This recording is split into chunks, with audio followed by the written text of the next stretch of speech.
In this video, we're going to discuss a special type of queues which is called the priority queues. They're also known as PQueues, where the P stands for priority. So essentially, if you are familiar with queues, this is simply a queue that has a priority that is being used to decide in which order we are going to insert the elements. If you have not watched the videos on queues, I encourage you to do that before you continue watching this video. Assuming that you have done so, then you know that a regular queue is a first in, first out data structure and behave like a regular line. In other words, new people joining the line are added at the end, and the first group of people that arrive will be at the front, and there are the ones that are going to be served. So the first in, first out, sort of like first come, first served basis. But now, a priority queue introduces the concept of a priority. So the line now is not based on arrival of people to the line, it's based on a priority that we have established. So to understand this a little bit, let me talk about some examples. So what is the line at the ER at a hospital? Well, it's not really a queue because it's not the first in, first out. The first person to arrive to the emergency room is not the first person to be taken care of. There is what is called a triage. There is a group of people, doctors and nurses, that are going to evaluate each case. And there are some people who are going to be treated right away. For example, somebody having a heart attack is going to have a higher priority than somebody who broke an arm, because breaking an arm is not going to put in danger this person's life. So the line is created, but then a priority is used to insert in the line. Another example is airports.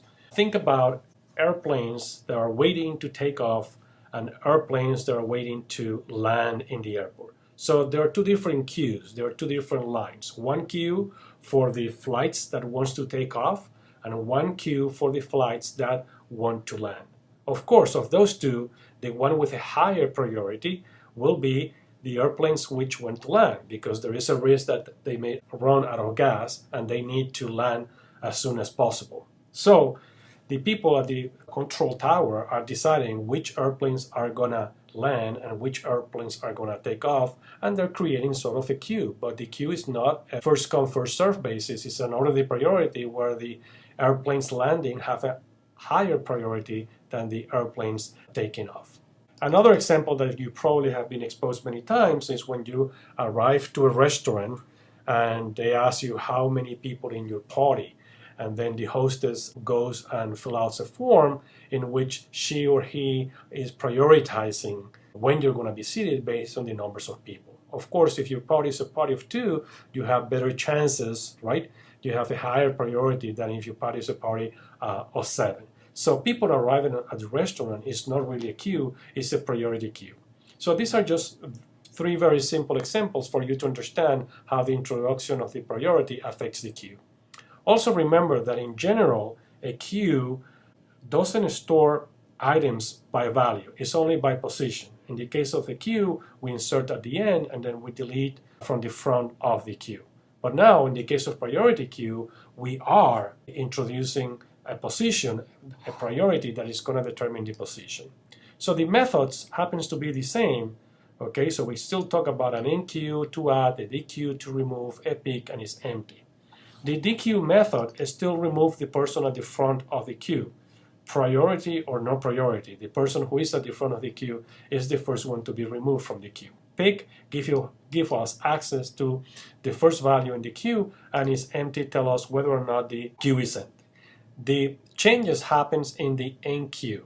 First, there is now 2 parameters. Not only we need to know the object that we want to add into the queue, that we want to enqueue, but also now we have a priority. And the priority could be, for example, a position in the queue. That's what it comes down to, a position in the existing queue. So now we're going to insert the new object in order based on that priority. Okay, so we're going to preserve the order. Again, think about people in the ER, think about people waiting to be seated on a restaurant. So there is a priority, and that priority sets some type of order. The implementation continues to be the same. We can implement any of these methods for the priority queue using an array-based implementation or a linked list-based implementation. Again, if you haven't watched those two videos, there are two separate videos that discusses the implementation of a regular queue. One uses an array, a second one uses a linked list. Goes to those two and see if you can figure out what kind of modifications you have to make for the enqueue method in both implementations.